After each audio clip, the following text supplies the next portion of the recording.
The 19th day of July. It's my hope that you are well. You had a beautiful weekend. We're back home. When I say we're back home, I mean we're back in Nairobi. Mombasa was good to us, but here we are and we're doing it as usual. It's good to have you this morning as we look at the politics that is shaping, in the country. Really important that we look at all this, including the current affairs, matters that are of importance to you. But importantly, matters health. We'll be discussing that later on the broadcast, so we have lots and lots lined up for you as we look at the politics of BBI, we look at the politics of what shaped up in Kiambaa, those are by-elections, and we also look at the aspect of, the corruption salvo that has been thrown to numerous leaders, and the conversation on NASA revival. So much has been happening over the weekend, and we have seen these leaders, just flexing their muscles in search for, of course, this charm offensive conversation where they go to the people and they just seek to get the loyalty of these particular people. So much is happening, and I am here to expound on the same alongside the guests that I'll be hosting this morning. So make sure that you keep it right here, and as always, hashtag morning cafe at Linda_Alela TV47K is how you get to interact with us. The SMS short code is 22047, and we'll be glad to sample some of your comments as we continue with the broadcast. My name is Linda Alela, and this is Morning Cafe. The broadcast begins right away. As always, we'll look at the papers. The Daily Nation, the Standard newspaper, and the People Daily is what we have. But first, let's have some inspiration for the day. All right, and yes, you need to start the day, and especially the week for that matter, in an inspired way, because some of these things, in as much as we get to a point where we're losing hope, they keep reminding us that there's more to life, and therefore you need to go out there and be inspired. Now, here we are, the Standard newspaper, the People Daily, and the Daily Nation. Front page of the Standard newspaper this Monday morning. Like I said, so much that is happening in the world of politics, and here we have the hard copy and the soft copy as well. Let's look at what they detail. Tuju Murathe defiant as party wars explode. Yes, trouble in Jubilee Party. We'll be looking at all this as we continue with the broadcast. Is one of the key things that we'll be touching on. Disgruntled Kieleweke members of parliament have trained their guns on party officials as their infighting that is in Jubilee escalates over a string of losses it suffered in recent by-elections, with the secretariat clashing with the elected leaders. A story captured on page 7. We'll be looking at the troubles of Jubilee Party this morning, even as they continue to deepen. And a crisis talk or crisis meeting has been called on. They are likely to meet on Wednesday, that is at the Jubilee Party headquarters in Pangani area, to have a conversation on what way forward, as the many of them would argue that Jubilee is still intact, but then again, from what it is that we see, there is need for them to indeed call that crisis meeting and deliberate on how best they're able to go forward. Reality is that on ground, Wanjiku is disappointed by how the party has handled the matters of the people, and as they would say, it is important that they go back to the drawing board and chart the way forward, know how best then that they can get to entice Wanjiku into believing in them again. And oil tanker explosion are horror. Well, 13 people have lost their lives when a tanker, or they lost their lives when a tanker they were siphoning fuel burst into flames. Pretty much unfortunate. And 24 people were injured in the fuel tanker fire that is in Siaya on a Sunday night. It is quite unfortunate, quite a deadly occurrence or experience. But as we would always be constantly reminded, it is important that we keep ourselves safe, that we are keen on how we are handling some of these things. Why would you want to go and siphon, fuel at this point in time, knowing very well the danger that you are exposing yourself into? And so this is a news that caught very many people, a little bit, sad, and friends and family of these individuals that lost their lives and also that, got injured in this particular fire.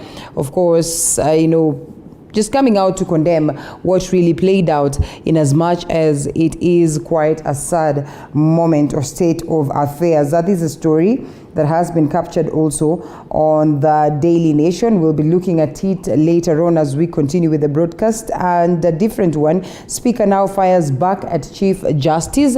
Yes, this is a story, and we all know the indifferences that have cropped up between the arms of government, and now, of course, coming from the executive and the judiciary to now the judiciary and the National Assembly. And Speaker now fires back at Chief Justice. The stand of pitting lawmakers and CJ Koome went a notch higher after House Speaker Muturi warned that Parliament could consider withholding funding if the judiciary refuses to obey summons. A story captured on page 12. This after that letter by the CJ challenging, of course, that summon by the members of Parliament that was, of course, someone of Madi, that is the registrar at the level of judiciary, to appear before the National Assembly.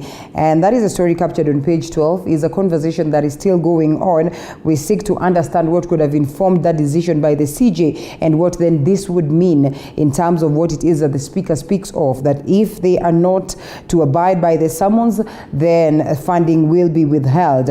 Well, just days after unveiling a 15-point agenda, this is here, or the kind of country he would like to see, ODM leader Raila Odinga has once again dropped another installment outlining how he will help revive manufacturing. A story captured on page 8. All these key leaders trying to, get into that aspect of wooing Kenyans with their respective, ways and their respective, what one would consider as manifestos and ideas, selling it to the people just so they would see whether they'd be the people to garner the presidency come 2022. Raila's plan to beat DP on hustler tag, as they would say, is one approach that many would look at as though it's a typical bottoms-up approach, as the Tanga side would present that to the people as well. Now, we'll be looking at that politically, and we get to see how important it is, especially as conversations of whether NASA should be revived are on, and whether Right Honorable Raila Odinga then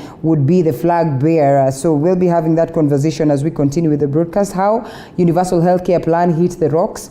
That is a story captured on page 4 and 5. An undoing of the Jubilee, an undoing of course, the Uhuru Kenyatta's presidency, and the aspect on the conversation of the universal health, the Big Four agenda, whether before he exits the stage he would be lucky enough, or just he would have prepared himself enough to make sure that these things that he envisioned for the people of Kenya, he would have left for them. Farmers' dilemma over moles. Well, the moles are on. It's quite unfortunate. I mean, there needs to be a way of making sure that they are able to tame these animals that would spoil the crops at a very tender stage. A story captured on page 26.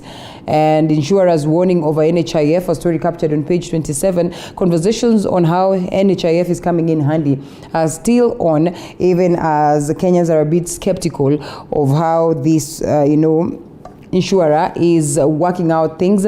And we have also seen how many argue that they do not seem to get enough help when they visit their respective hospitals, while others have celebrated just how instrumental NHIF has been in terms of helping them deal with their medical bills and their medical difficulties. And now, as we get into a different world, 9 stars to watch in Olympics, a story captured on page 38 and 39. Remember, the Olympics conversation is on out here. And of course, after a year of it not being there, courtesy of COVID-19, it's a whole different affair now. And we closely follow up on that. So my team, the likes of Jumar and Dennis Otieno, following up closely to make sure that they keep you up to tabs on the same. The Daily Nation, front page of the Daily Nation. Why Uhuru? Now this one is misbehaving, but all the same, we have the... Let's take a look at what we have that is on the hard copy, Why Uhuru faces a big dilemma. Yes, we have it on screen also. Why Uhuru faces a big dilemma. Rests against time as he works towards completing his Big Four agenda projects. A key plank of his legacy, pressure is piling from competing quarters to name his successor. both in his Mount Kenya backyard, where he is the de facto kingpin, and in the race for State House. A story captured on page 4 that in regards to the politics of the day, tough balancing act indeed for the president, as of course he hopes to leave a cohesive nation in line with the handshake that equally has been criticized, especially with the very same members of Jubilee Party who feel like the coming in of the handshake has stalled the key projects that the Jubilee Party had set up, or planned for the common mwananchi, and a majority of them feel like, there's no longer space for them in the Jubilee Party. So a conversation that is worth having as we look at this tough balancing act for President Uhuru Kenyatta, and we decipher to understand whether he stands a chance of indeed working out on this legacy that he's quite envisioned for the longest of time, especially at a point where he got on board after his 2017, of course, elections, or after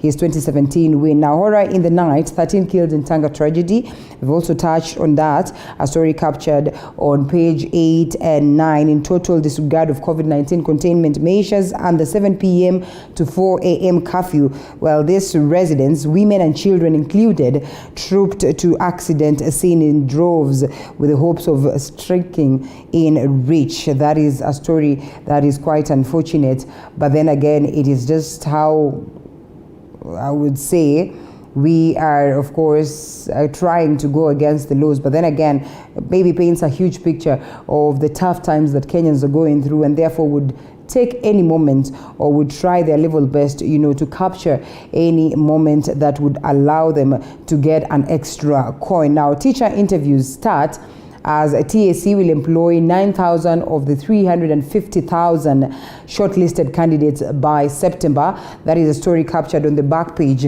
of the Daily Nation in regards to matters education. TAC interviews set to start as 350,000 9,000 vacancies. Shortlisted candidates will be interviewed between July the 22nd and the July the 28th. As you have seen right there, the numbers, of course, bid to alleviate staff shortage, and that is about 4,000 teachers the commission is seeking to employ for secondary or permanent and pensionable basis to support the 100% transition policy that has been there for the longest of time. That in regards to matters education and teachers who don the school uniform. Story captured on page 3. Well, some teachers also decide to just wear the school uniform so that they would probably relate better with their students, and it's an interesting one as captured on page 3. One probably that is worth the read. Hunger in the north and prolonged drought leaves 2 million in dire need of food. The drought in Samburu, Marsabit, Turkana, Isiolo and Baringo is worsening by the day, with desperate families trekking long distances in search of food, water and pasture. Story captured on page 12. This, as President Uhuru Kenyatta equally looks at, his 4 key pillars, that is the big 4 agenda, one of them being the aspect of food security, where we'll get a nation that, of course, will not be grappling or struggling when it comes to the aspect of making sure that anybody and everybody is able to access food, household commodities at an affordable rate. Kangogo death, the unanswered questions.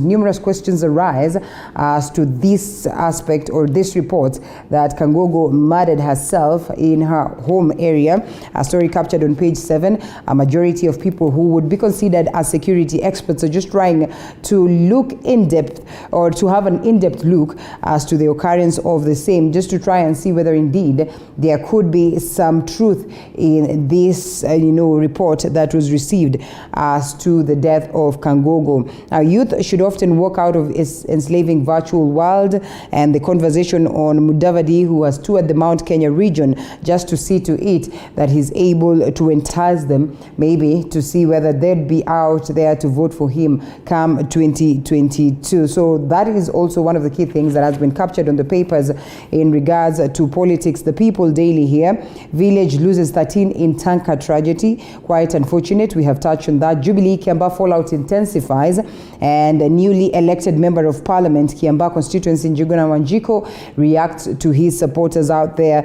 in celebrations, and this on the spot. Of course, individuals like David Murathe Raphael Tuju, Aidan Kainan, and Kanini Kega. As you know, this rift intensifies and fingers are being pointed at them for failing to put the House of Jubilee in order. Secretary General Tuju is forced to fight off claims that he and the party's vice chairman, that is David Murade, bungled last week's by-elections. That is one thing that we'll be discussing this morning as we seek to get the view of the guests that we'll be having this morning and your view as well. 7,000 EU jabs to boost COVID-19 that is set to land in the country. And of course, Task Force Chair Willis Akwali right there acknowledging that there's so much that has been put to make sure that every Kenyan is able to access the jab so that we are able to also tame the spread of COVID-19. Matters politics, Ruto Raila trade fresh barbs of a BBI push, while the DP says time is not ripe to change the constitution, citing the Kiambaa by-elections as, you know, an answer to what the other proponents of the BBI would argue is what bedevils Kenyans. You know, every other time where there is an election, the winner will not always be, you know, very friendly to the loser, and the loser in most cases will not accept, you know, the loss, and therefore in most cases you find that, you know, fights and intolerance crops up. But he says what played out in Kiambaa constituency is an indication that as Kenyans we can have individuals that accept to lose and we forge forward and we work together as a people, and therefore he maintains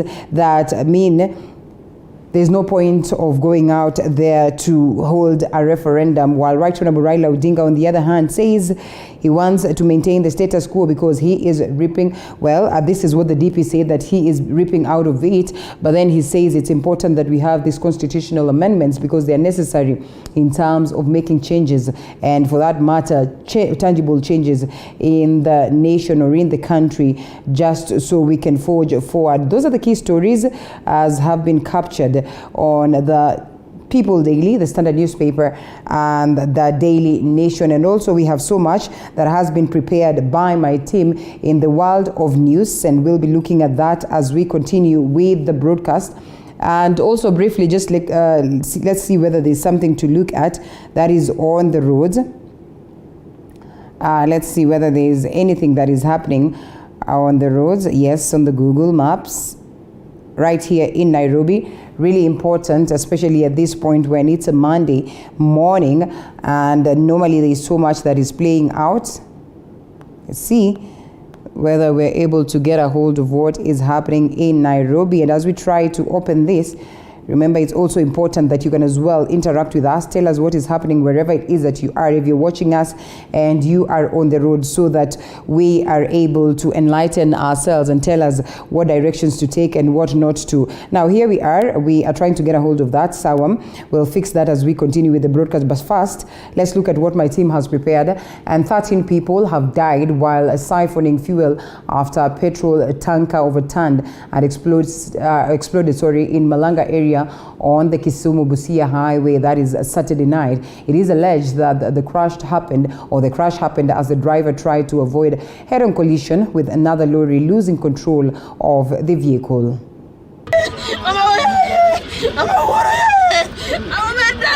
According to residents, the tanker that was heading to Busia from Kisumu hit an oncoming lorry before the driver lost control of the vehicle and veered off the road, then rolled. Jana tulipata habari kwamba lori imeanguka chini upande wa Malanga kwa barabara ya kutoka Busia kuelekea Kisumu. Lori ilikuwa imebeba mafuta kutoka Kisumu kielekea Busia. Ikagongana na lori nyingine ilikuwa imebeba maziwa kutoka Busia ikielekea Kisumu.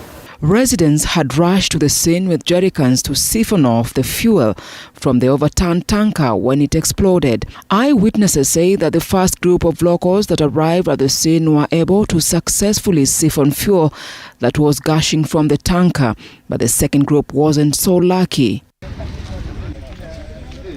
Na kulikuwa na watu walikuwa wamechota mafuta ya kwanza wameenda. Wale walirudi ya pili ndio wale wameungua, ndio wale mafupa ambao mnaona iko mahali hapa. Mwanzo wenye walitangulia kukuja walichota mafuta wakaenda nayo. Kurudi trailer ikalipuka, ilichoma watu. Moto kulingana kiasi venye ilikuja ikalipuka ni ule moto wenye haungeweza kujulia ni mtu ako mbele yako ama ni kisiki. Ulikuwa moto mkubwa sana, sababu haungewezekana hata kuona kule, na hali ya kukimbia ulikuwa umenishika tayari kulingana na hali venye nilikuwa, na ilipokuchoma mikono ni vile mikono zangu ndio zilikuwa na nini na hiyo petroli. It is alleged that the fire broke out when one of the residents tried to open a closed compartment to help siphon the fuel faster, igniting a spark in the process.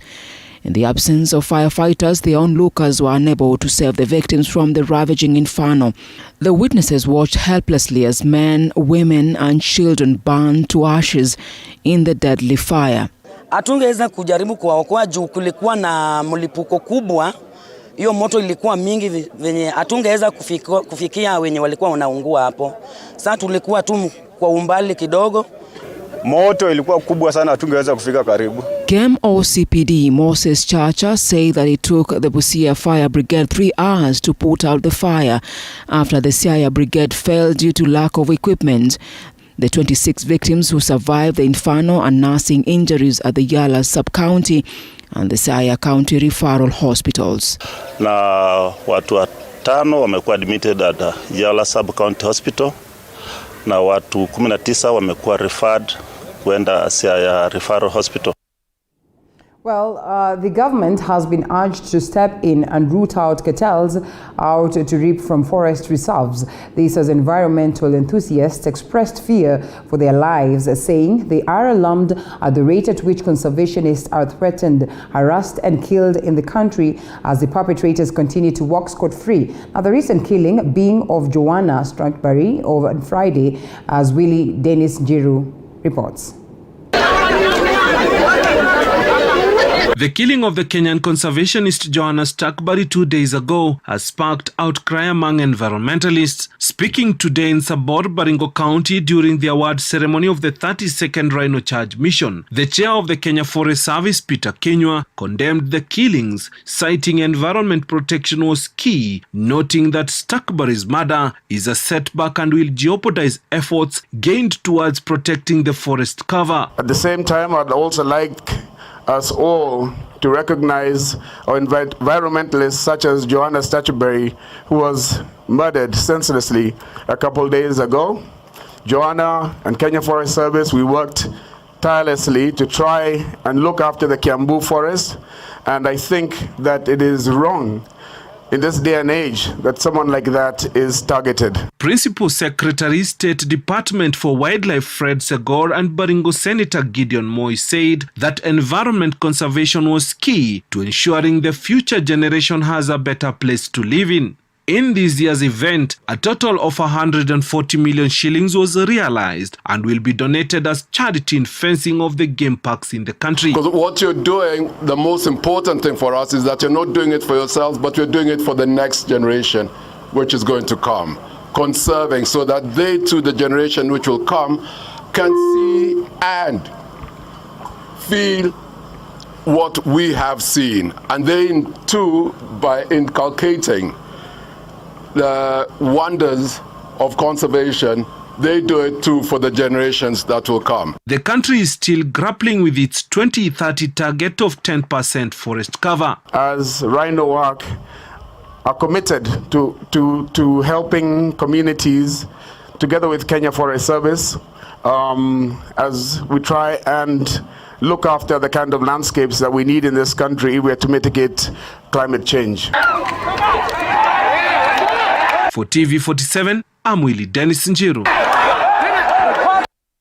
And now to politics. Blame game continues with the ruling Jubilee Party over who contributed, or that is within, to the party's loss in the recent Kiambaa by-election. Top party leaders who have been pushed to resign by a section of party members are said to be planning a meeting coming week. And now this is today or on Wednesday, yes, as they would say, to discuss among other issues the Kiambaa loss, as Paul Kirubi reports. Top Jubilee's party leadership will be meeting next week to chart the way forward following the party's loss in the recently concluded by-elections in Kiambaa, Kiambu County. Members of the ruling party are accusing each other over the party's failure to clinch the Kiambaa parliamentary seat. We have people who give our party a bad name. The by-elections in Kiambaa is a reflection of what is likely to happen as we continue with our politics towards 2022. Members who are leading the campaigns are accused of misusing the monies that were allocated for the campaigns. Led by Kieni Member of Parliament Kanini Kega, section of Jubilee members are calling for Jubilee overhaul after Kiambaa humiliation. Kega blames top party officials for Kiambaa by-election loss. They have pointed at the party's Secretary General Raphael Tuju and Vice Chairman David Murathe. Even after a lot of intimidation kutoka kwa serikali, pesa mingi kutoka kwa serikali, watu wakachukua, wakakura.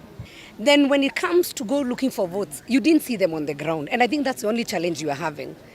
My appeal is that if there is an issue within Jubilee, we should sort it out. Even the ones who are selling a different candidate, they are all members of Jubilee Party. They contribute to Jubilee Party. They are earning a salary and they're in Jubilee. Mheshimiwa Kioni, you've seen what's going on in our party. We will not let Jubilee die. Tutarekebisha mahali kulikuwa na makosa. But we are strengthening it. We are going to review a lot of the structures. United Democratic Alliance allies believe the win in Kiambaa is a reflection of the region's feeling towards the ruling party. Jubilee Party no longer enjoys any support in this region. You increased taxes for the common commodities for the wananchi. Now petrol has shot up, diesel has shot up, cooking gas has also is now something unaffordable. Jubilee candidate Kariri Njama lost to UDS John Wanjiku on Friday. Njama has, however, vowed to challenge the outcome. Paul Kirobi, TV47, Nairobi. All right, still on politics. When did you last see a product with a label made in Kenya? ODM leader Raila Odinga asks. Now, Odinga has outlined some of the measures he thinks can help in reviving the economy. Here is his letter to Kenyans. My dear Kenyans, when did you last see a product with a label made in Kenya? I have some ideas on how we can have many made in Kenya products in supermarket shelves and shops in a sustained manner that ensures homegrown industrialization. My dear Kenyans, nations that have done it started by paying attention to skilled laborers like mechanics, tailors, carpenters, hairdressers, cooks before graduating into other high-tech aspects of industrialization.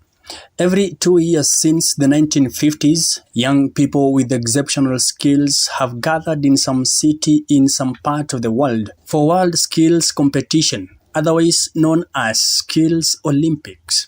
My dear Kenyans, we need to start sending our youths to the World Skills Competition. The 46th edition will be held in Shanghai, China in October next year. Kenya's youth need to be there. Identifying skilled youth need to be done the same way we select athletes and footballers to Olympics and other international competitions. My dear Kenyans, we need a permanent central human resources development body dedicated to identifying skilled youths, organizing domestic skills competitions, picking the best performers, organizing training camps and sending them out to compete with the world at the Skills Olympics. The body will keep data bank on the skilled youth, source support, including extending specific incentives to SMEs run by craftsmen and artisans, and ensure that their passions become professions, industries and jobs for the nation.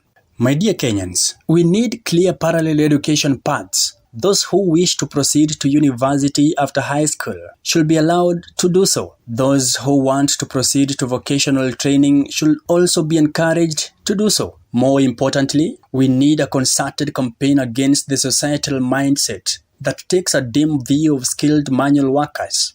We need a massive campaign on how our society has traditionally defined success, what we, the parents, expect our children and what we as individuals expect of ourselves. My dear Kenyans, we need to convince our people that academic papers are good and our children still need them. But we need to appreciate that societies that have placed equal emphasis on both knowledge and skills have done better. We need to appreciate that the people who design and produce the fine suits and dresses, the handbags, the expensive watches, the elegant shoes, the fine music, the movies, The chairs and all the other things that we love and import are essentially artisans and skilled workers who chose to hone skills. My dear Kenyans, we still need professional degrees so that we can have doctors, lawyers or accountants, etc. But with the high graduate unemployment or underemployment, with many corporations adopting technology to the work humans used to do, a system that mixes skills and knowledge is the path to industrialization, jobs, and the future. All right, well, that's an interesting one, and we'll also be deciphering that later on as we also compare it to the bottoms-up approach. Is it a typical example of the same? And I mean, how then does it come in to counter the trickle-down effect, which is one that we are trying to adapt as at now? Anyway, with about a year to the 2022 general election, the push for constitutional amendment is no doubt not an option for ODM leader Raila Odinga, which, according to pundits, would have handed Odinga a bargaining chip to lure other national leaders into his camp. Although it is believed that selling Odinga in Mount Kenya, even with the President Uhuru Kenyatta's support, will be a hard nut to crack. Deputy President William Ruto's triumph against President Kenyatta in his Kiambaa backyard on Tuesday may give Odinga all the reasons to join hands with Ruto to consolidate his chances in 2022. And that must have been on Thursday, as Musa Salah reports. The downfall of the BBI constitutional amendment bill, the product of the infamous handshake between President Uhuru Kenyatta and ODM leader Raila Odinga, has sent 2022 presidential hopefuls back to the drawing board. The bill, which sought to expand the executive, has stirred controversy in the Odinga-allied NASA camp. Wiper Party leader Kalonzo Musyoka's allies insist they are not ready to support Odinga for the third time. But despite the messy NASA fallout, sources private to Odinga's presidential plans indicate that Odinga plans to battle it out with Deputy President William Ruto alone. The failure of BBI will be very catastrophic to them, because the main objective of BBI was to create a large executive basket that can accommodate all these, what I will call all the chickens. So there's a basket that must accommodate, because previously there's a small basket that only accommodates two.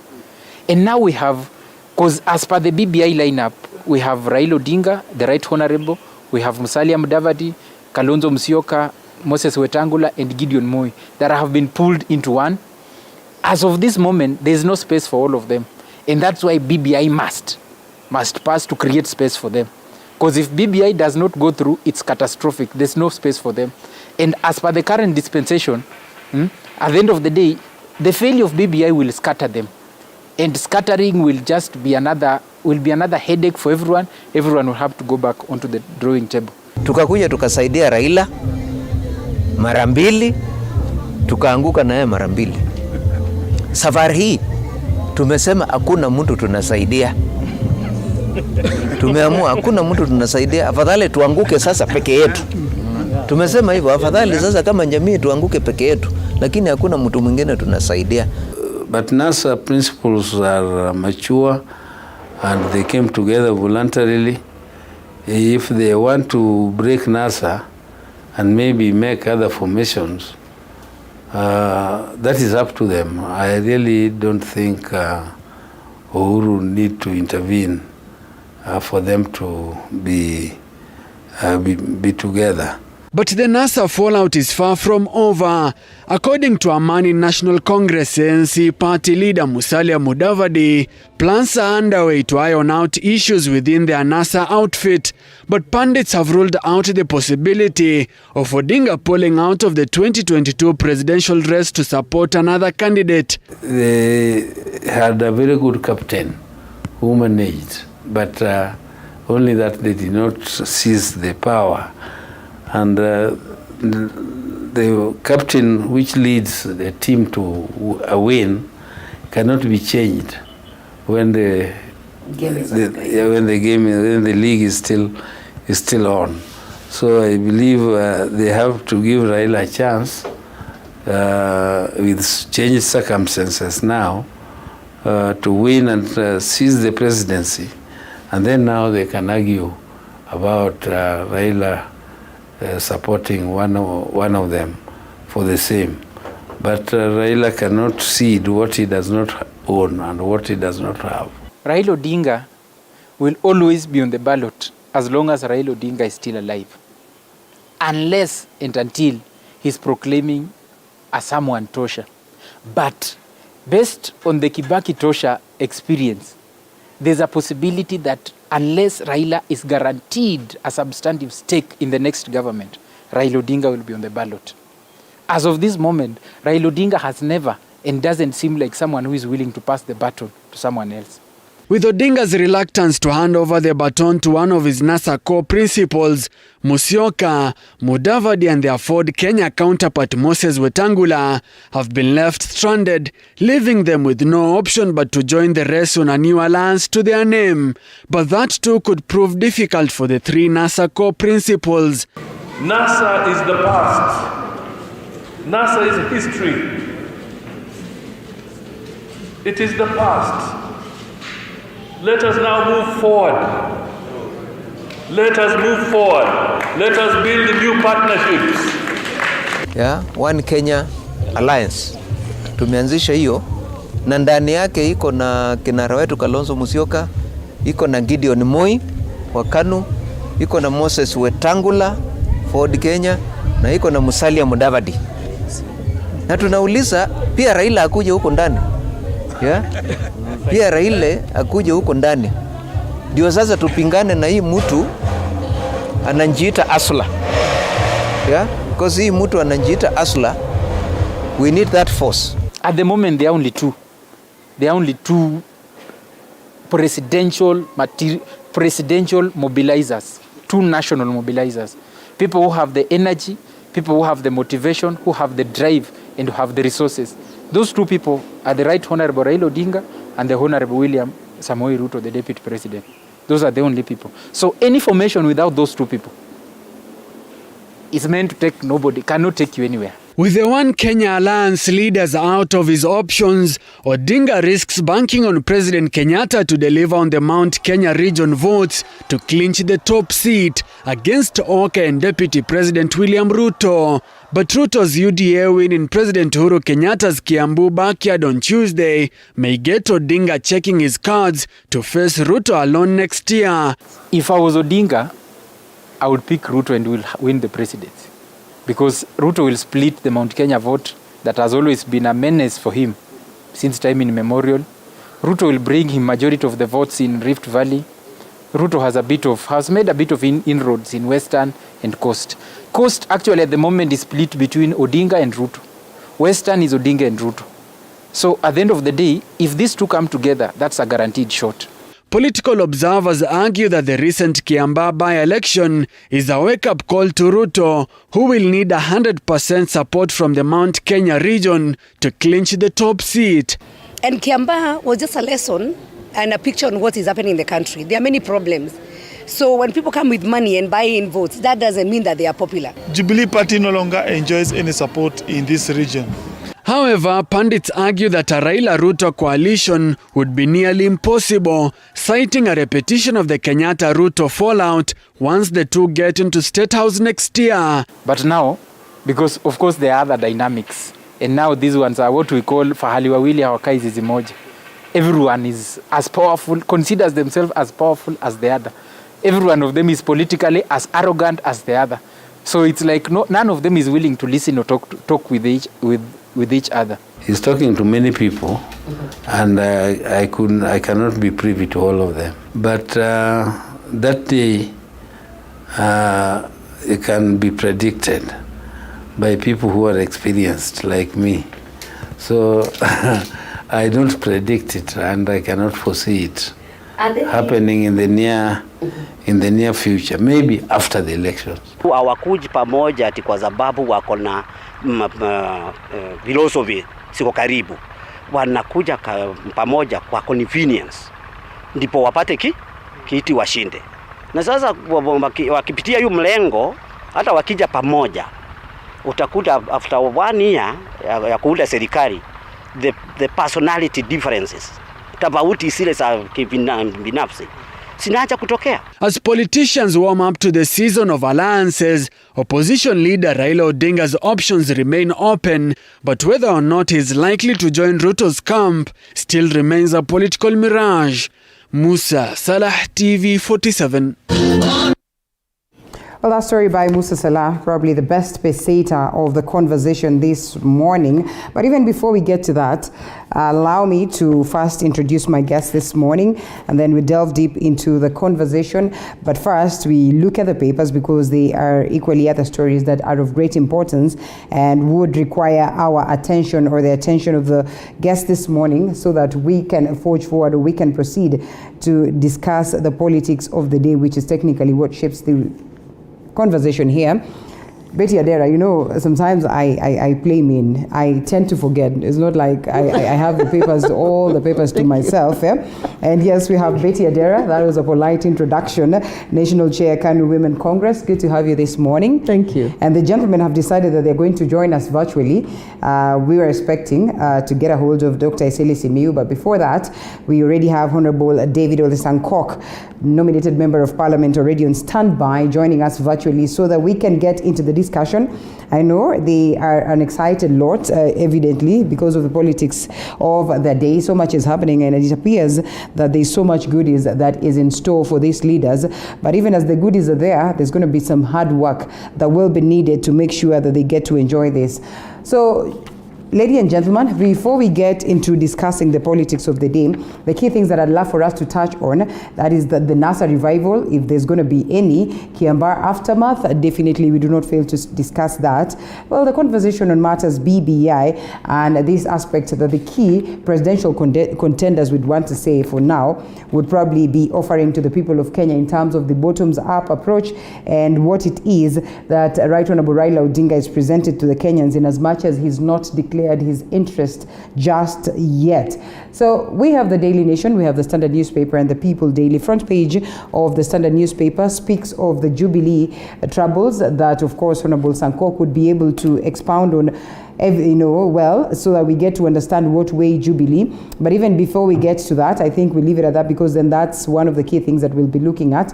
Oil tanker explosion horror is a story that finds itself across all the papers, the Standard newspaper, the Daily Nation, and the People Daily. We never seem to learn.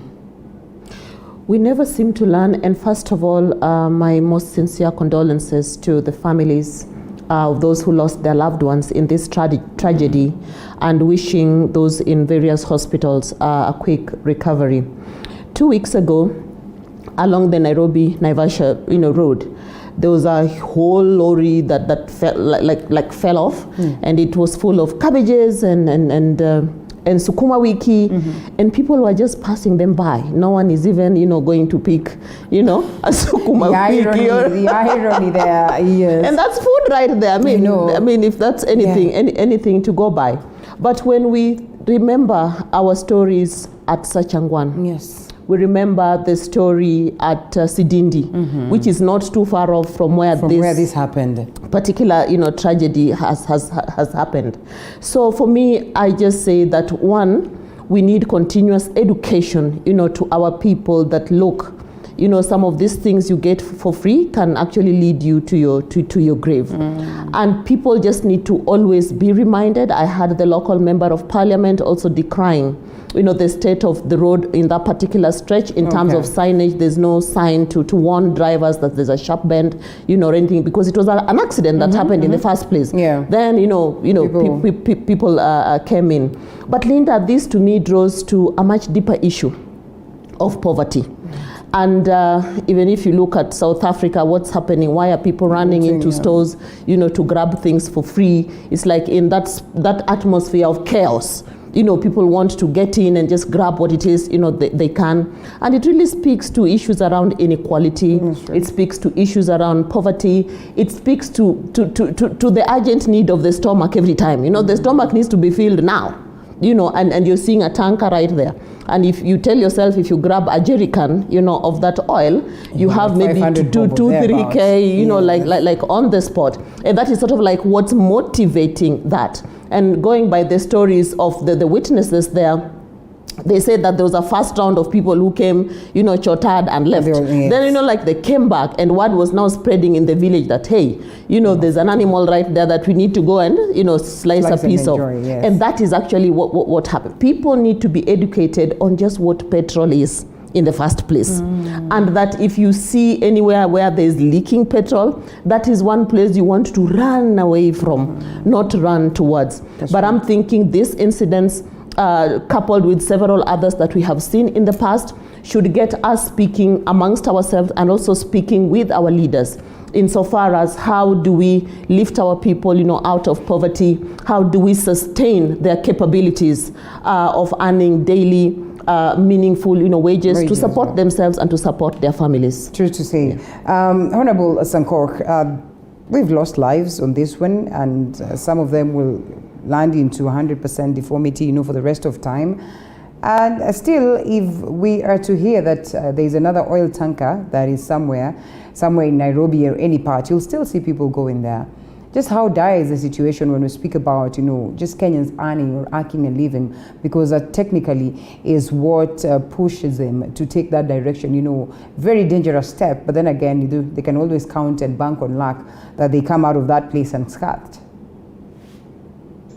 Thank you very much, Linda. And first of all, let me send my sincere condolences to the families of those who have lost their loved ones, they have lost their breadwinners, and they are mourning. We are with them as they mourn. We sincerely feel their pain. But Linda, as my sister, who is also a panelist there, have said that it only indicates that there is a very big underlying problem of poverty in Kenya.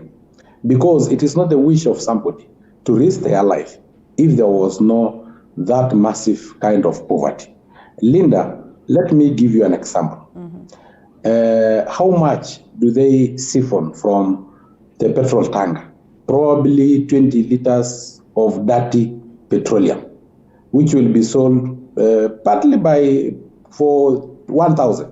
Naturally, risking your life for 1,000, it only means the level of poverty in that particular community is too high. And I give you an example again, Linda. If today you go for a meeting in KICC, where there are very rich people and leaders, you can leave your handbag there and be sure that you'll get it back. But if you are walking in the streets of Korokosho, of course you'll hold your handbag tightly because you know what will happen. Yeah. You don't need to leave, it will be snatched from your hand. That is how a level of poverty can really cause problems, even for a whole country.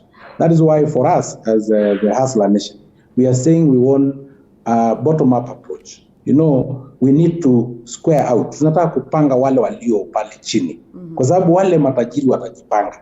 Those who are attending meetings in KICC, the leaders, how watajipanga. That's why from the beginning, we said kitu ya BBI, since it is concentrating on leaders, prime minister position, 70 new constituency for leaders, some more development funds so that ile mjumbe mdogo pia anapata kitu kidogo ya kukula pia, CDF ikuwe enshrined so that wabunga wapate kitu ya kuwa popular with, we are only discussing about leaders. We say no, for us we want the bottom up approach kind of economy. How different is the bottom up approach from the trickle down economy? Just how different is it? Too different, and that's why I have told you, Linda, if you are in a meeting in KICC, that's what we call trickle down. You will be very comfortable. Everybody is rich, everybody is whatever. But then, just a few meters away from where you are in KICC is Korokosho, where then you are totally uncomfortable. If you are with your handbag, you grab it tightly because it will be grabbed from you. And the other 100 meters from where you are, you can comfortably leave your handbag. So what we are saying is that the trickle down, kupanga wale walio pale juu, how wataweza jipanga. We have always resuscitated KQ, for instance, thinking that KQ will have employment, will be paying taxes, but KQ have been paying zero taxes because it have been declaring losses throughout. KQ have been siphoning money from the exchequer through resuscitation. But when we now go down and tuwapanga walio chini, if we can be able to have so many entrepreneurs. Of course, we'll broaden the tax base. And again, hatutakuwa na hiyo kind of difference between the rich and the poor. You know, if you bridge that gap. Mheshimiwa, let's hold it at that, because we're going to discuss the bottoms-up approach, and we also look at Right Honorable Raila Odinga's letter in regards to what he wishes for the country. But look at what we see again. Still on the aspect of poverty, this has been captured on the front page of the Daily Nation. I hope we'd have it on screen.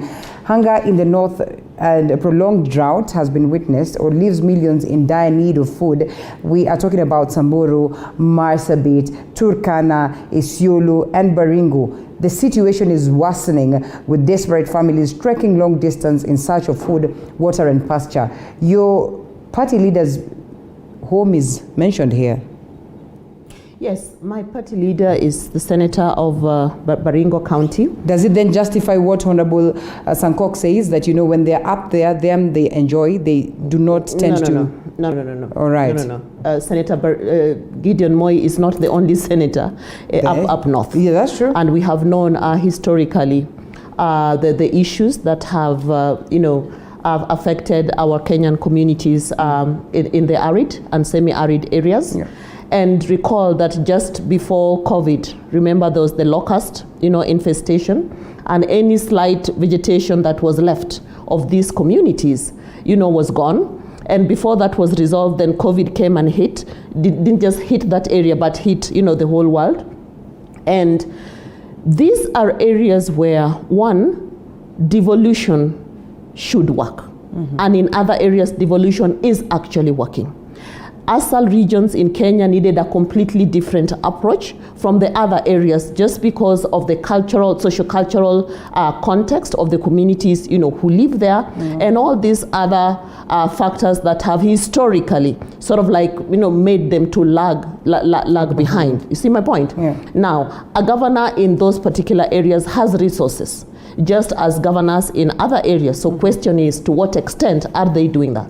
Now, the national government, and let's give it to President Uhuru in his 2 terms, he has actually worked with partners to open up that region. Now there's a whole tarmac all the way, up north. And we're beginning to see actually a reduction in those shifter, attacks, and the insecurity has significantly, come down. But back to the issues around resources, when there's no water, and there's only one pond of water in that particular area, and then there's all these animals and all these people who need to partake of it, then that becomes like a reason for conflict, just right there. Environmental issues. Now, if we look at the so-called bottoms-up, approach. To me, that's not a new concept. In fact, in the civil society where I have been for the last 23 years, we use it a lot. But we use it within the context of, don't decide for the people, get to the people where they are, listen to them in terms of what their issues are, ask them what they think, solutions are that would work, and in partnership, deal with the kind of issues. Now, if you look at our country, the government, national government, has made, provisions for people to be lifted out of poverty. We have all these funds, the youth fund, the women fund, this fund, that fund, this fund, that fund, that is targeting, the marginalized, targeting women, targeting persons living with disability, targeting young people. And this has been across the country.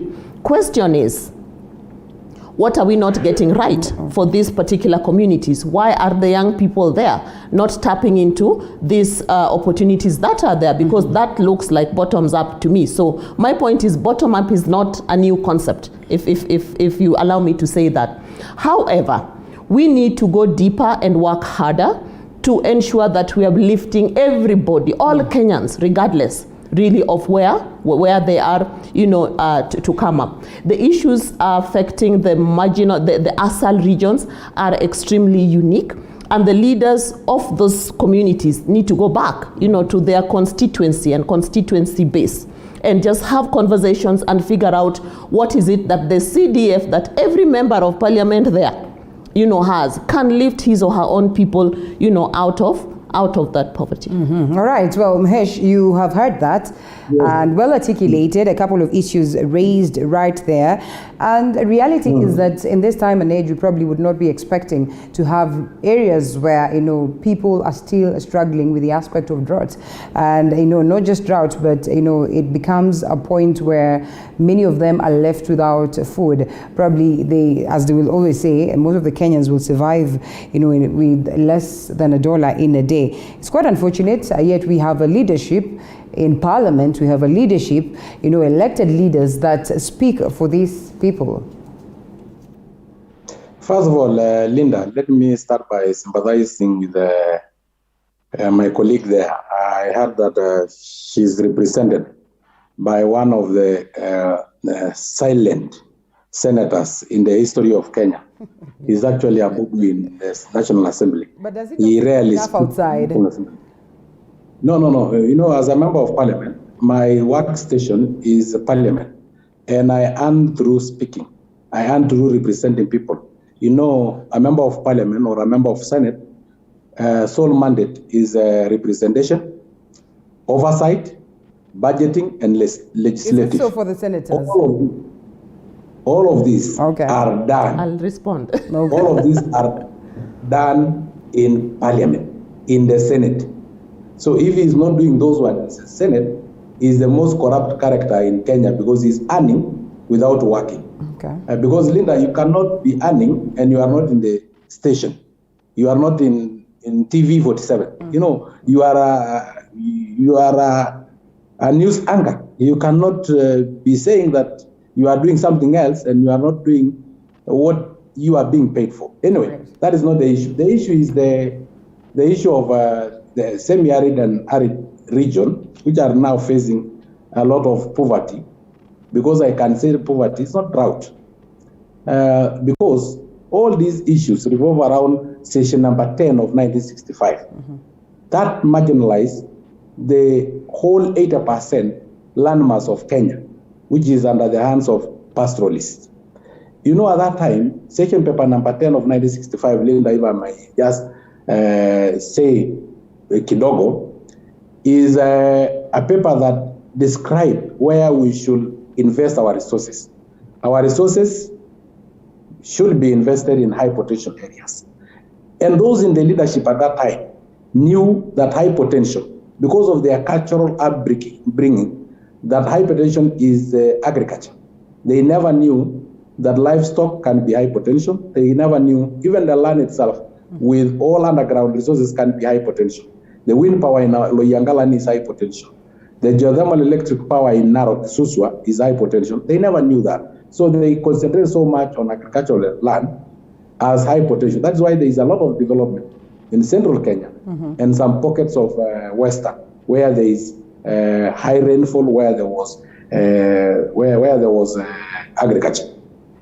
So when they left us behind, then of course we were left on our own, and our potential was not discovered at that time. That's why it is now that we are actually discovering that there is oil in Turkana. There is electricity in Loyangalani. Yet we have been buying electricity from Uganda. So literally, Linda, the issue of the North, of course, cannot be solved by devolution. It can only be solved by a government that will recognize that there is a desert peninsula called Qatar, where it have attracted 35,000 immigrant workers from Kenya because of development infrastructure. The moment we decide to develop the whole country by dividing our resources in terms of land mass, not in terms of 1 man, 1 shilling, we should actually allocate our resources in terms of 1 acre, 1 shilling, so that we will develop all parts of this country and population will follow development, because it is not development following population. There is high population in Nairobi, not because of any resources, but because of infrastructure, good hospitals, good roads, even parliament, all offices are in Nairobi. If we have parliament in Lokichar, of course population will follow. If we have industries in Wajir, population will follow. That is my take, that when we have a government that will allocate our resources in terms of landmass, then we'll solve the problem of the pastoralists and of the north. I'll have a few questions on that. Yes, lastly, the bottom-up economy is the way to go. You know, when my other panelists, my colleague, other panelists, is saying that this is not a new concept. No. Does she really know that even America is adapting the same concept? You know, when you talk about and true to it, we need to understand just what new does it then bring, because reality is that, you know, it's just a twist of words, and that's the reason why I started by asking what is the difference between that and the trickle down effect, because it's more or less the same thing. It's just that, you know, it's a twist of words, and therefore we are not even confident. And I mean, you know, this is something that is being propagated or is being pushed by the very same leaders that have been there for the longest of time. What is new in this case? Linda, yes, there is a hell of a difference between trickle down and bottom up economy. A hell of a difference. Because when we talk, I have given you an example. You've given us a very simple analogy. Where we concentrate a lot of our resources, in for instance in KQ, where we have been resuscitating our sugar factories, where the government has been having so many state corporations, thinking that this state corporation will be job opportunities for so many Kenyans. We have currently more than 300 state corporations being managed with the people who only attract allowances. Some of them are doing duplicated jobs. What we are saying in bottom-up economy is that let us empower economically several Kenyans on the bottom of the pyramid. Insecurity disappear. The issue of rushing to where the spill of oil disappears. And again, we will broaden the tax base. Linda, let me give you an example. If we have been using 34 billion to resuscitate KQ, 34 billion will, if you start business of 100,000 each, will start 150,000 new businesses. For the youth, for Mama Mboga, for Boda Boda riders, 150,000 new jobs, new small, medium enterprises.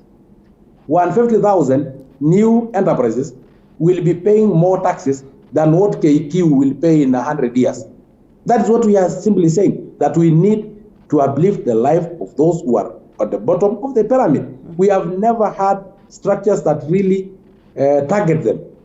You know, we have been using structures that are like charity. You know, when we have the National Council for Persons with Disability Fund, where you give grants to persons with disability, that is charity. We want to start business. We want to empower youth in terms of technical skills. You know, at the moment, we have around 200 TVETs, that is a Technical and Vocational Training Institute. Where are those plumbers going? Where are those electricians going? Where are those carpenters going? We want the carpenter to be able to produce furniture which they can even export to other countries. That is what we are saying. Okay, hold it right there. Like I said, it's something that we look at in comparison to what Right Honorable Raila Odinga presents. But just coming back to you so that you can react to the same, and even as you react, touch on the aspect of course, what has been captured on the front page, how universal healthcare plan hit the rocks, that in regards to the Big Four agenda, that as well has been captured on the front page of the Daily Nation, why Uhuru faces a big dilemma of striking a balance, but importantly, his desire to make sure that his legacy is written in big faces or in big letters in, of course, regards to the Big Four agenda. Oh, thank you. So, first of all, allow me to respond to the laughable comment by my fellow panelists when he makes personal attacks against Senator Gideon Moi, the party leader for KANU, in terms of performance in the House. Allow me to reassure him and to reassure Kenyans that what Kenyans need to know is that businesses of the houses, both houses, is actually conducted in committees and not just necessarily yapping in plenary for the cameras and then later, like him, going back to his master for a small little envelope. My party leader is the master. No, Linda. Now, secondly, allow me. I'm still speaking. I'm still speaking. Now, I'm I'm still... Mahesh, I'll allow you to counter that. Allow me to finish. I'm still speaking. Now, Senator Gideon Moi has actually fronted 5 local bills that are currently in the House, and they're actually being discussed in the House. There's the local content bill, there's the Information Act bill, there's the outdoor bill, there's the private data protection I want us bill. to settle this score briefly, so at least we can also get to hear what you have to say. Mheshimiwa there is disgruntled by the fact that you say there's an envelope. Can you justify that? That's a matter that is in the public domain. Really? It's in the public domain, yes, and spoken by people like him, you know, out in the public domain. And we know that. And Kenyans are not blind to that fact. Kenyans are not blind to that fact. In fact, I will challenge my fellow panelists that he's a nominated member of parliament, specifically, you know, to represent the constituency of persons living with disability. The question is, to what extent has he actually, you know, done that in the space that he actually occupies? Allow me to continue. Senator Gideon Moi has sponsored the local content bill. All right? He has sponsored the Information Act. He has sponsored the outdoor bill. He has sponsored the private data protection bill. He has sponsored the National Cereals Produce bill. 3 of those have passed. 2 are still, you know, being debated on, you know, on the floor. He's the chair of the ICT committee. All right, which was actually voted among the most effective, you know, committees in that particular house. And Senator Moi, according to, you know, the objects of the devolution, you know, as per Articles 174 and 175 of the Constitution, you know, that talks about promoting democracy and accountability, you know, and exercise of powers within the context of devolution. Senator Moi has been on the front line, you know, championing for funds, you know, to come, you know, to the counties, you know, in the right way, and tying that to the bottoms up, whatever it is, you know, who really is at the bottom. It is the unemployed youth. It is the women. It is the persons living with disability. It is the girls. And all these things are already provided for within the current, you know, functioning of government. In all those funds that I just talked about, these are funds that are targeting these marginalized, you know, constituents, you know, within our greater population. So I'm thinking that the bottoms-up approach is just a new word, you know, fancy word that is being created to talk about things that are already going. We recently had Kazi Mtaani, for instance, to cushion our young people as we were all hit, you know, by the COVID. What was that? Was that not a bottoms up? Was that not targeting? But did it work? Do you suppose it worked as expected? Because the majority of youth out there are complaining about the approach. The question is, Linda, unemployment is not only a Kenya issue. Let us give credit also where it's due. But let's also come together and suggest, you know, solutions for what can work, right? Now, what was Kazi kwa Vijana meant to do? Kazi kwa Vijana was supposed to cushion young people with at least something small in their pockets, real time, you know, for them to, you know, just manage themselves. And to that extent, it actually worked. How many young people within the target areas, you know, that were actually reached with that particular program? There were quite a number, and personally, I know so many who said that during that period, they were able to get their whatever it is they were getting per day. Some were able to save a little bit, and then they started off their own small little, you know, businesses within the communities where they were. Remember, this was a stopgap measure, you know, to cushion the young unemployed people during, you know, COVID. And remember, unemployment is an issue anyway, with or without COVID. So the question is, what are some of the things that both levels of governments are actually doing to increase access to opportunities for young people to get into gainful income generation? It does not have to be like a white collar job. It doesn't have to be but it has to be something that the young people can resonate with, something that makes sense to them, something that keeps them out of trouble, something that keeps them meaningfully engaged. And at the end of the day, you know, they really get something in their pockets. All right, well, Right, Mheshimiwa, let's allow you to respond. And also now that you speak about the levels of government, the arms of government, also very important. You also pondering on this of course, the indifference that we witness now between the judiciary and the National Assembly. Of course, the standoff that has pit the lawmakers and the CJ based on what she wrote in terms of a letter last week challenging that summon of course, Amadi into Parliament. And now the Speaker of the National Assembly says that in the event that they do not abide by the summons that have been awarded to them or given to them, then it would mean that the members of Parliament will be forced to consider withholding the funding processes at the level of the judiciary. What do you make of that? Linda, first of all, we don't yap in Parliament so that we can get envelopes. I don't know this narrative of the black or brown envelope that the lady there is propagating. In Parliament, there is what we call the Committee of the Whole House. And that is where amendments are done to any bill or any law that is brought. Is where representation is done. Is where we pass the budget. And the work of a member of Parliament, the workstation is Parliament. The workstation for a senator is Senate. If you don't do your work in Senate, you cannot claim to be a doctor working in bars. You can only be a doctor if you are working in hospital treating people, because that is your work and that is why you are being paid. So if there is one boo-boo who does not speak in Parliament, who does not represent his people in Parliament, who does not contribute to the Committee of the Whole House when laws are being amended, then let us call a spade a spade. Mm-hmm. They have failed in terms of representation. But the lady over there with the overuse of cosmetics, who is, I hope she's married, she's trying to please her party leader. I think not for the brown envelope. If she's not for the brown envelope, probably for then something for is what we call in kind, or something like that. You cannot claim that some of us, I have a salary and I've been paid to represent persons with disability in Parliament. Persons with disabilities issues are cross-cutting. When the budget is being passed, I need to know the budget that goes to the National Government Affirmative Action Fund that targets persons with disability, that goes to the National Council for Persons with Disability. So I must always be in Parliament before the Speaker and leave after the Speaker. That is why I'm earning. I'm a Christian, and the Bible teaches me that I should earn from my sweat.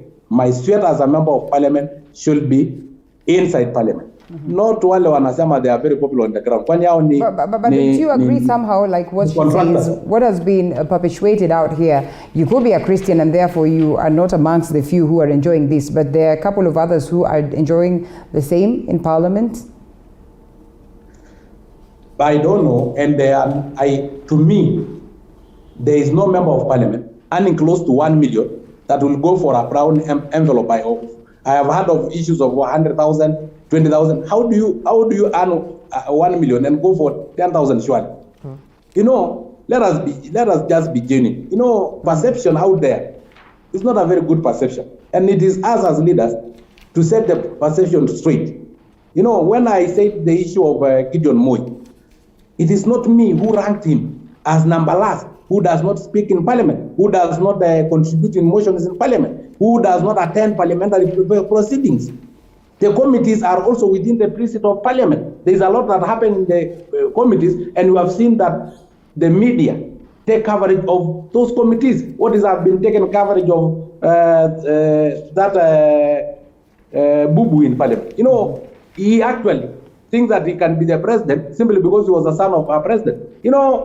Leadership is not sexually transmitted. No, Linda. So, coming back he stands a chance the question that as any other Kenyan. Yeah? Forget about the fact that he was the son of a president.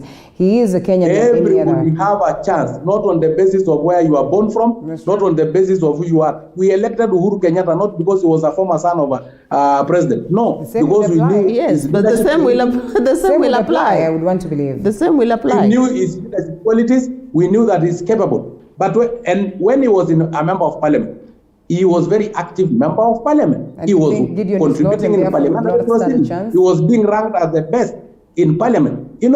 But the others only think that because he was a former son of a president, he can also be a leader. No. Let him come out and make sure that he's not number last in parliament. You know, if you become number last in the Senate, surely out of 67 people, what do you think you can actually lead this country to? Let me tell you, Linda, let us be genuine. Okay. Uhuru Kenyatta was a leader made by himself, not because he was a son of a president. When he was in parliament, he was very active in parliament. He's a Democrat. You remember he was defeated in 2002? He considered defeat. Not because he had all the powers of Moi, he had all the system, he had all the deep state. He said, no, because I'm defeated, I will try another time. Uhuru Kenyatta is a statesman. Let me tell you, not the other people who don't even appear in parliament. I've never seen Gideon around the president of parliament. Myself, I've been in parliament for now 4 years. I've never seen around those presidents. I don't know where he represents his people from. You know, you cannot go and represent your people in bars or in social gathering and think that, and you are being paid as a member of parliament. You are being paid as a senator. Well, let's not dwell much in the persona of Gideon Moi, in as much as whatever it is that you say is a point that needs to be deliberated on. But generally also what is happening in parliament and this indifference that is cropping up between the judiciary and the National Assembly. Mm-hmm. Oh, yes. Yeah. Of course, you know, we have three arms of government: the judiciary, the legislative, and the executive. Mm-hmm. They are independent but interdependent, because the executive cannot get money without the parliament passing that budget, because it is parliament that the constitution gives the sole responsibility of budgeting. Judiciary is supposed to interpret laws, and it cannot do that without money, and that money is given by parliament.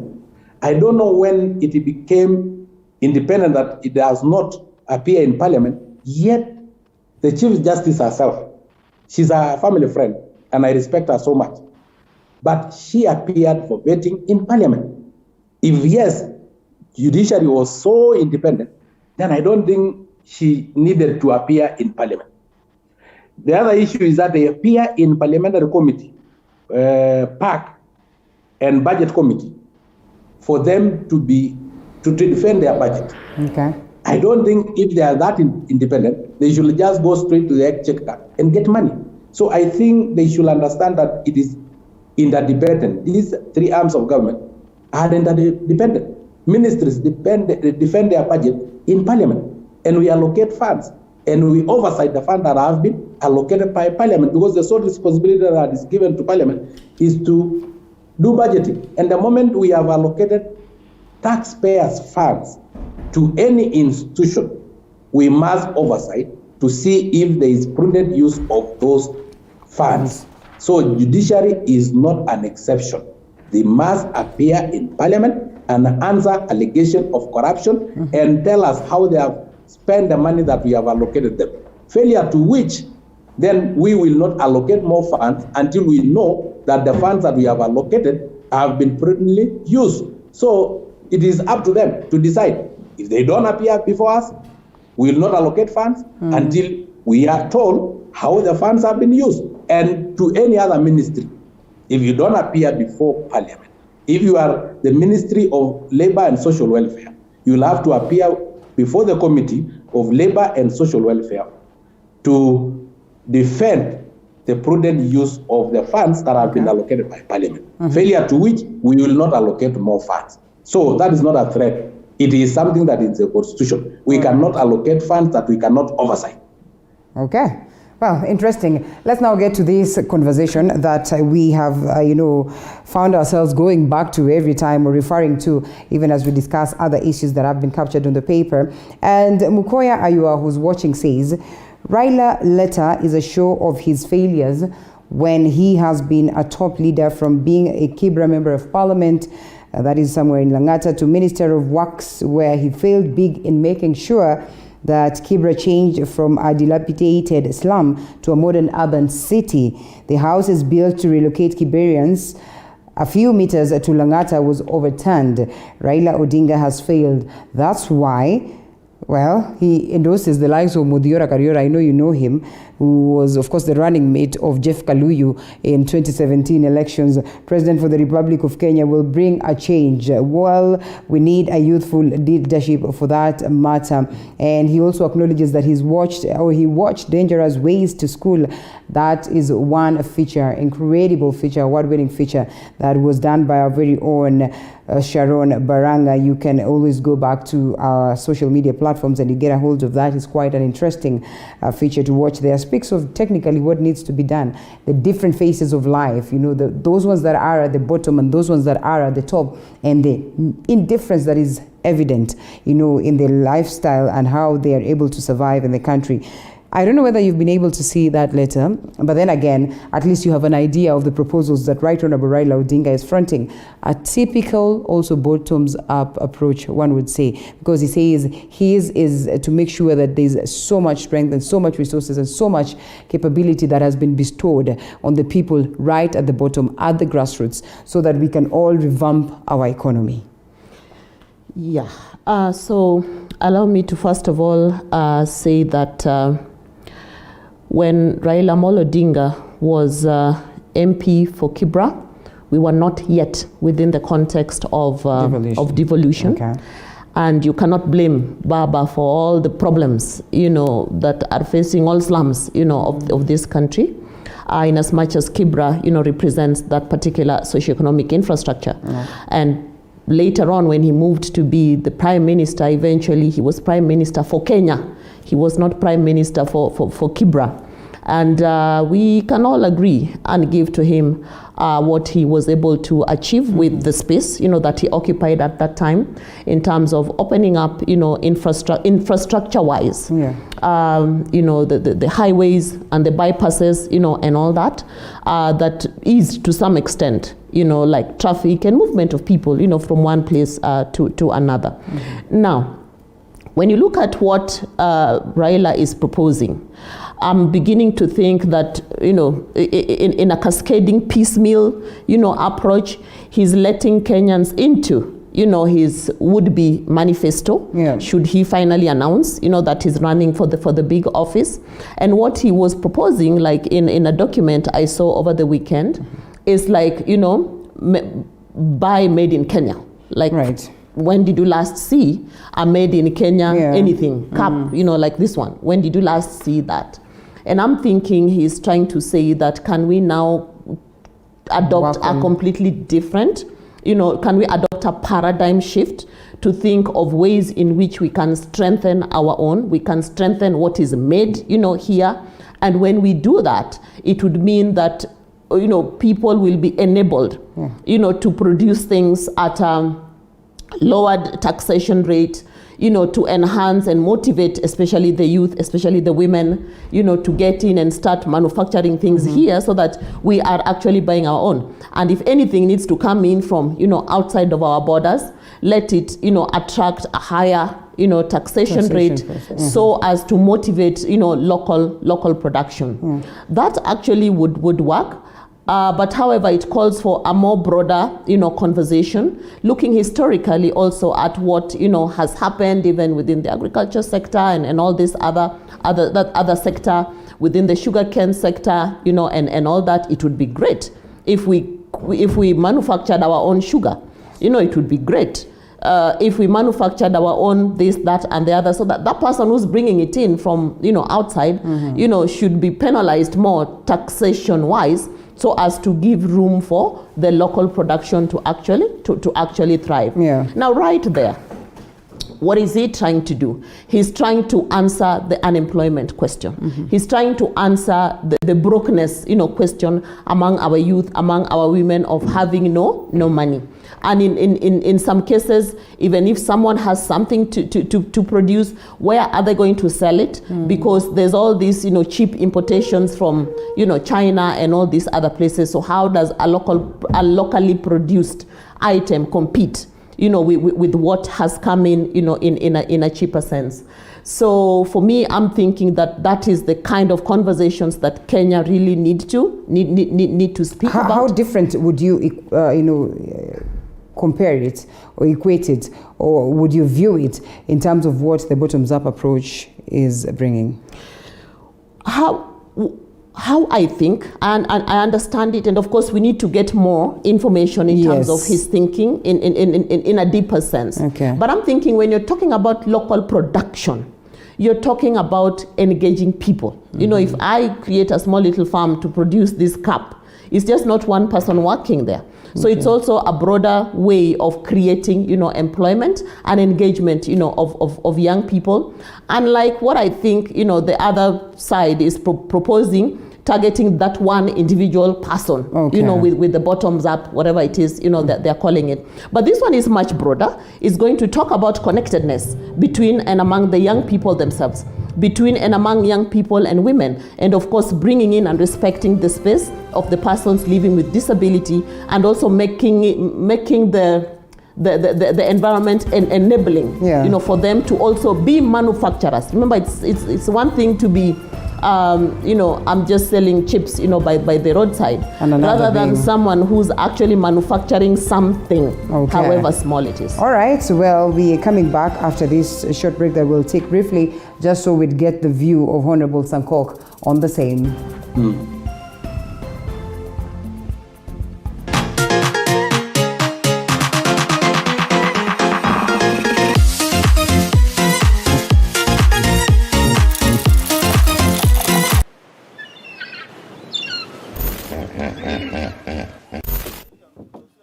Crocodile inaweza tokea juu. Hiyo sijakula hata unataka nikufe kabla ni. I don't like it. I don't. Miss Kai na hipo ikitokelezea ivuruche simu yangu. No, ni sawa. Those who know me will tell you I'm not a lover of large volumes of water. But for you, we rove the different parts of the country and beyond just to make sure that we bring you the experience. We educate you, we entertain you, and we inform you. That it's not political and it can do something. As we sail the boat of Morning Cafe to enlighten you, entertain you, and inform you every Monday to Friday, only on TV 47.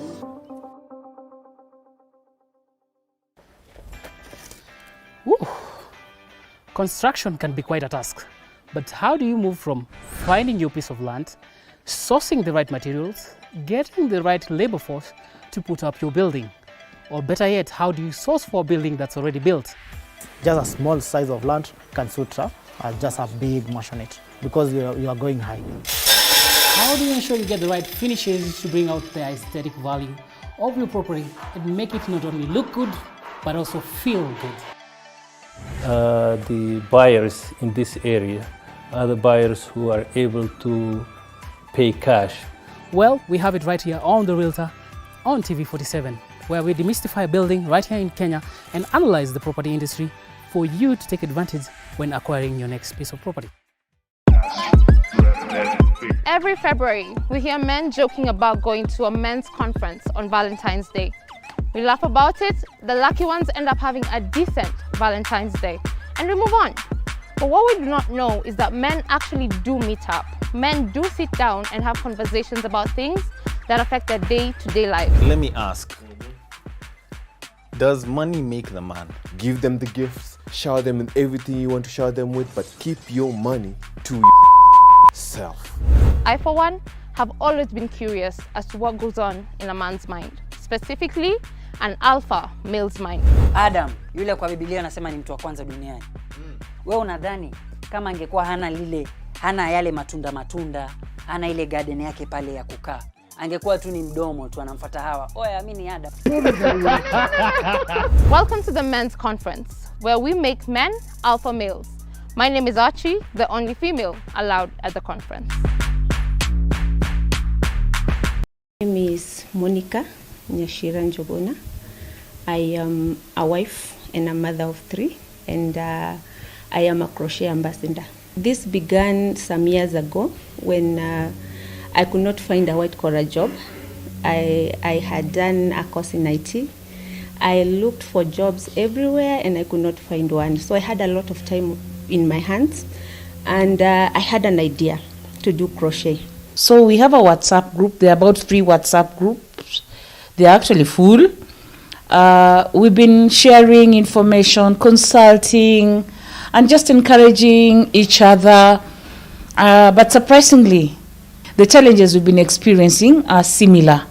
So we just try to find a way of managing our challenges. Then all of a sudden there's a challenge coming up, and that is organized by the Hazina Untold Stories.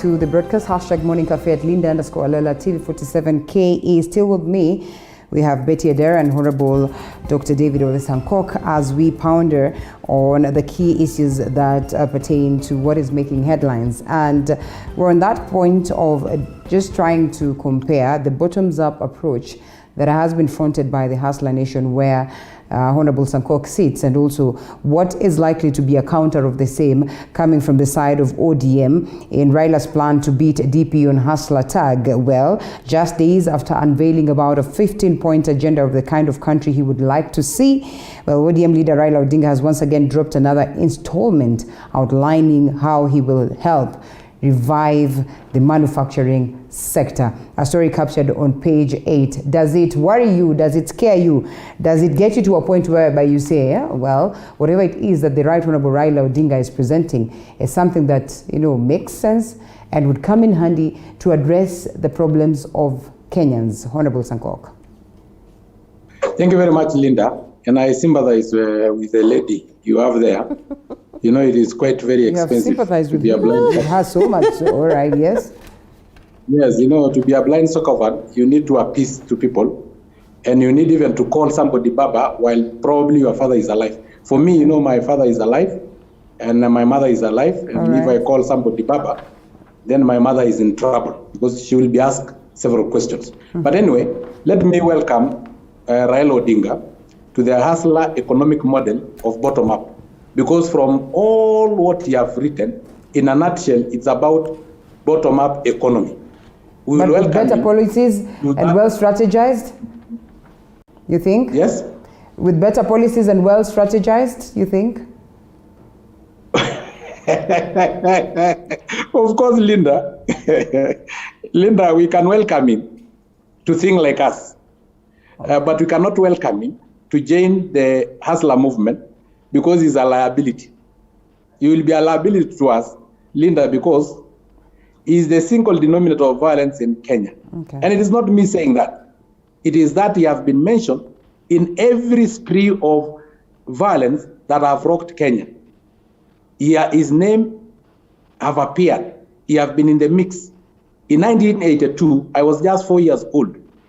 But from history, he was mentioned in that particular coup, in which he escaped this country and went for Islam through Uganda. You can remember the story of him wearing, a bishop tie, while we know that he have never been even an altar boy. Mm-hmm. He have been in the ballot paper of 1997, and actually, he was the one who read the statement of rejection of the results. That caused violence. In 2007, you know what happened? We were almost at the brink of civil war, courtesy of Raila. In 2013, of course, you know what happened. In 2017, he did not only rejected the outcome of the election, but he also sworn himself in while he knows that there is a sitting president. That is a recipe for violence. So for us, we see him as he's a liability to us because he's a single denominator of violence in this country. Again, he's the father of all corruption. You have seen that every time there is a handshake, mm-hmm. there must be hard checks after the handshake.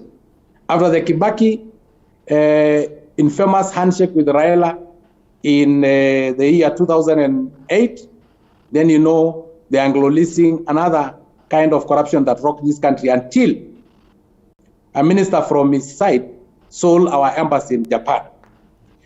You also remember that after this handshake, there is an handshake of Raila Odinga and my president and my party leader Uhuru Kenyatta. Right. Just immediately after the handshake, what happened in terms of corruption in this country?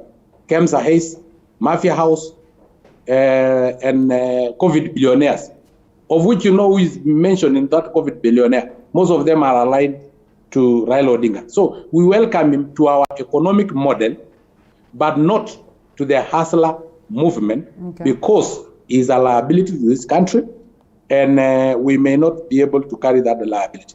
Now, in terms of the the bottom-up economy, our model of approach, Linda, actually, if I may just explain, in our first term as Jubilee, ours was to make sure that we set an environment for economic recovery. We set enablers of economic recovery. We make sure that we are invested in our youth. Because while I was the president of students in the University of Nairobi, SONU president, I was against commercialization of education. And that is why I was suspended in the University of Nairobi as a SONU president. Because commercialization of education meant that all youth will graduate with degrees, and graduating with that degree means you are a manager. And being a manager, who are you managing if we don't have people with technical skills? So when we came the first term of Jubilee, we said we have to invest on technical skills on our youth. And that is why there was a lot of massive growth in terms of technical training institute, in which commercialization of education during the Moi era had actually eliminated. All the middle-level colleges were turned into universities, including Kenya Poly was turned into a university. So we lacked technical skills. So we invested on youth so that they can train as carpenters, so that they can train as masons, painters, train as electricians. Now, even as we did that, there is enablers of such technical skills. That is infrastructure, so that if you are producing furniture, you can transport easily because of road infrastructure. You can transport even to Mombasa through Sandagej Railway, and even export. After that, we also need electricity. That is why there was a last mile connectivity. Now, in our second term, was to create now jobs for the technical skills characters that we have trained. That is affordable housing, for instance. In affordable housing, we will have been having 500,000 units per year. Each unit will need 5 technical skills: a carpenter, a mason, an electrician, a plumber, and so on. 5 times 500,000, we will be creating 2.5 million jobs. Even the food security through irrigation will have created more jobs. But unfortunately, the single denominator of violence came with a handshake, and all these 4 years, we have been busy dealing with BBI. That is the unfortunate thing. That's why we are saying we welcome Raila to our model of economic growth. That is a bottom-up economy model, which is adapted in the US, but we will not welcome him to the hustler movement, because how then maybe Betty would come in? How then would the hustler nation even be successful if theirs is a question of targeting and fighting Right Honorable Raila Odinga as the common denominator of violence, as Honorable Sakonku would put it? And I mean, we've also seen how corruption then has turned out to be a tool of firing political salvos, and it's Raila on Ruto, it's Ruto on Raila, it's so and so and on and everything. Actually, it's interesting that my fellow panelists online can even have the audacity to point fingers at anyone else, let alone Raila Amolo Odinga, on matters corruption, when we know that the master he's serving is the king of corruption. And over the years, he has actually been given quite a number of names, right from Arap Mashamba to Arap this and Arap Aror and Arap Timorer, etc., and several others. And if we reflect on even the time when Raila Amolo Odinga was like prime minister into now the real opposition up to now, he was one individual who was more like the whistleblower, if you allow me to use that word. On matters corruption, he would blow that whistle, and then traction would move in certain directions. Make no mistake, corruption in Kenya is one of the things that has dragged us behind, as a people, as a country, as a community. And of course, we see the efforts that His Excellency, the President, is making towards fighting the corruption, all the instruments that he has at his disposal. And we can only pray and ask that he tightens that noose even more. And don't you think it would be unfair to label the master of Honorable Sankok, and knowing very well that we are talking about tightening the noose, we have investigated. He's not my master, he's my deputy party leader. But reality is that he's not been incriminated, and therefore it is misplaced. He has not been incriminated directly, neither has Raila Amolo Odinga. Yes. When my fellow panelist is saying people around Raila Amolo Odinga, who really is he saying? When he's saying people around Senator Gideon Moi, who is he saying? We're also saying people around, Arap Mashamba himself. And we also know, really, Linda, and truth be told, that the same individual we're talking about, has taken away from children, has taken away, grabbed land, and that is in the public domain, grabbing a whole school, and those are matters that actually are being looked at, and it's in the public domain. So we are just not. I'm just not speaking for the sake of speaking. Okay. But my point is that corruption really is a cancer that is eating us away as a people. If you look at the amount that is growing legs, from the main pot, of the country, right from the national level, all the way to the counties as well, then you completely ask yourself that where will our young people go? Where will the women go? Where will the persons with disability go? But having said that, I want to take us back to the Big Four agenda that His Excellency the President, had. Great vision, for this country. And while the other side would come in very quickly and start blaming the handshake and the BBI for everything, that has gone wrong in this country, let's be true to ourselves and set that record straight. That handshake was so much needed at the time when it happened, because nothing was moving. Nothing was moving. We were just coming from a two-time, elections, and the second one was now presidential elections. People were fatigued. Those are side of Kenyans that were feeling aggrieved, and business life technically came to a standstill. And when life is at a standstill, nobody wins in such a situation. But let me also say this for real. What really derailed the Big Four agenda? What was it not this other side that when the president is trying to move in this direction, they're pulling, in an opposite direction? Was that not when we started seeing as Kenyans clearly that there's a problem, right here? Is it not the president who's trying to, bring to the fore the kazi kwa vijana, for instance? And is it not this other wing that is creating a more or less parallel system to counter what the head of state is doing? Yet these are the two principles leading us, as Kenyans, and should be moving in the same direction. Was it not the same corruption, cases that kept on derailing, development and progress moving forward? That stalled some of this, the vision that the president really had, specifically to the manufacturing sector, for instance, right? If that sector can be gotten right and revamped, just how many young people will find jobs? How many women will find jobs?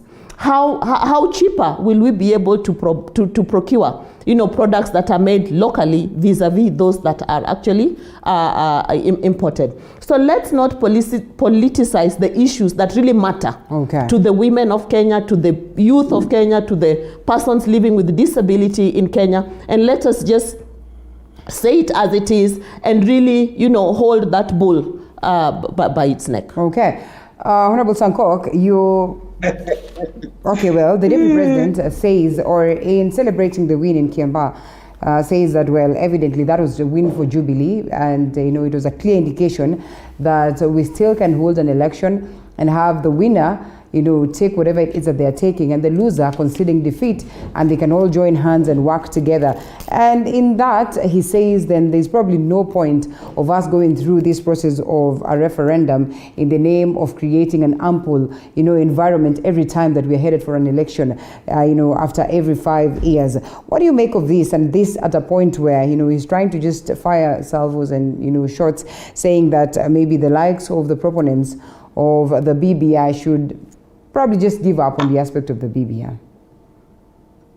Thank you very much, Linda. And again, as I continue to sympathize with my fellow panelists, she said that Raila is a whistleblower. And I call it, it's a clever thief. Sometimes when a thief is being chased, he can decide to point on another thief. And then people will now divert their attention to somebody who is very innocent. We remember the issue of molasses. If it was not for him, Raila, we'll be having molasses now being one of the big business and big economic enabler in Nyanza. We also remember when he was the Prime Minister, kazi kwa vijana na pesa kwa wazee, when he was the Prime Minister. Of course, there are a lot of issues that I can mention Raila with. But coming back to what she called the Big Four agenda for the president, which of course is the manifesto of Jubilee, of course for us, if it was not for us to concentrate and put all our effort on BBI, and this one is the public domain, we will have achieved the Big Four agenda and we'll be having more than 3 million new jobs for Kenyans in manufacturing, in food security, that is irrigation that we are supposed to carry out in northern Kenya and part of Rift Valley, and also in the affordable housing. But coming back to what you have asked, the issue of Kiambaa. Let Kiambaa by-election, because it was a friendly match between UDA, which have a pre-election coalition agreement with Jubilee. So UDA is Jubilee and Jubilee is UDA, because they have a pre-election coalition agreement through the former name called PDR. So let the people know that is what it is. So it was actually a friendly match. But there is a lesson that we have learned in Kiambaa. That first of all, whether you say there is deep state or system, our deep state is God and our system is citizen of this country. The Constitution gives sovereignty to the people of Kenya, and they exercise their sovereignty through their elected leaders, not endorsed leaders, elected leaders. So leaders must be elected through the ballot box so that they can represent the people. And that, a small margin of 500 votes, the loser will accept defeat and move on and strategize for the next election. This is a lesson, not to all of us Kenyans, but a lesson to a professional rejecter of the outcome of election. I don't think Raila, who read the statement of rejection of election in 1997, won 1997, won 2007, won 2013, won 2017, that he have never considered defeat in any election. You remember in 2002, we had a change of regime. We had the system and deep state being in the side of Uhuru Kenyatta. We had even the head of the so-called system, that's the head of civil service, Sally Koskei, crying and shedding tears in State House when Moi was leaving State House. But because Moi was a statesman, may his soul rest in peace, and Uhuru is a statesman, they considered defeat, and even with the change of regime, we did not have any violence in 2002. Okay. When we had the referendum of yes or no, Raila was on the winning side. We never had any violence. So whenever Raila is in the ballot box and is in the losing side, there must always be violence. That is why I've said is a single denominator of violence, and I have no apology to make because history tells us so. Okay. Because in 2007, he greeted Kibaki through the handshake. As you close, na Kenya wakatulia. Right. So nani alikuwa na cause violence? If yeye akisalimia Kibaki, tunatulia. Akisalimia Uhuru, tunatulia. So nani chanzo ya hiyo violence? Of course it is Raila Amolo Odinga, and he must accept that for Kenya to be peaceful in 2022, we beg him in the name of God, please retire, so that we can have people who can accept and who can concede defeat, so that Kenya can be very peaceful. It was not that it was very difficult to govern this country. Okay. If Raila did not greet Uhuru. No. It was only for him to accept that he was defeated. Yes. All right. Well, let's have Betty come in. I would have loved for us to discuss the NASA revival in the event that it happens, but Honorable Eseli Simiyu would have been here to tell us more on that, and also you tell us where the One Kenya Alliance heads to. But now that I'll shelve for another day. I'd love for you to give us your view on technically what played out in the Kiamba by-elections, the message at this point when Jubilee feels like, they agree that the House is not in order. They are calling for a crisis meeting. Just how much can they salvage? And just what then does the president need to do to the people so that, this conversation of the fact that, that was a punishment to remind the president that you failed us would probably be overturned or would be, turned. So at least he probably is in a position where he can say that then he will leave the country, and leave his side satisfied somehow as to how he's managed his leadership. Thank you. First of all, I'll start by congratulating the winner of the Kiamba by-election, both seats. Yes. And give it to the people of Kiamba for conducting peaceful campaigns, both sides, and conducting peaceful by-election. We could see, a red truck and is it yellow or green? Yes. Truck, and then the crowd wearing yellow, green, and also red in one place, mingling together, each side cheering, their own side. But I never saw any, like stone throwing or, things like that would upset the peace of the people. So to that, I give it to the people of Kiamba constituency. Right. Now, back to the big issue. For me, I want to say that conducting reflective sessions or reflective meetings should be a day-to-day thing anyway. Within political parties in Kanu, we do that every so often. We pause, go back to the drawing board and say, where are we getting it? Where are we not getting it? Right. And when we see that the Jubilee Party, the broader Jubilee Party is at that point where they want to pause, and reflect and speak truthfully, between and amongst themselves in terms of what went well, what's going well, but also what needs to be done differently and what needs to be improved. And of course, as the ruling party, together with its coalition, partners, we just want to say that Kenya is watching. Kenya is relying on this, government to deliver on its promises and also on its manifesto. Now, back to the question around what does this all mean then, going into 2022, going into, the succession conversations in Kenya. While Uhuru is president for the entire country, he's not president for Kiamba or Kiambu, but in some cases, politics is also local. And you start with your own backyard as you spread out to other areas. But for me, I see a presidency that is intact. Personally, I have no reason, to even think for a minute about the fact that this could dent or this could tilt, because Kiamba is just one constituency in central, Kenya region out of tens of others that are there.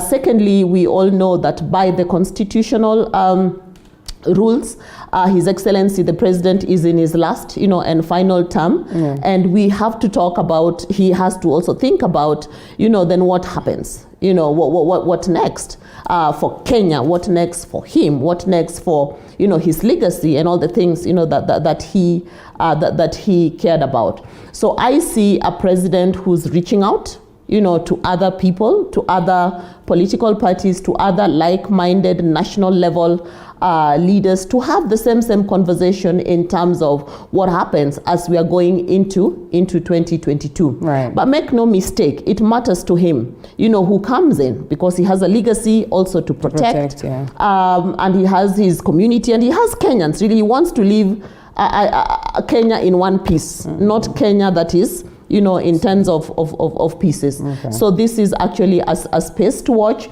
But if Jubilee so determines that it is time that they reflect and clean up their house, I mean, as Kenyans, we can only wait and see. Well, thank you so much. It was good having you this morning, Betty and Honorable Sankok.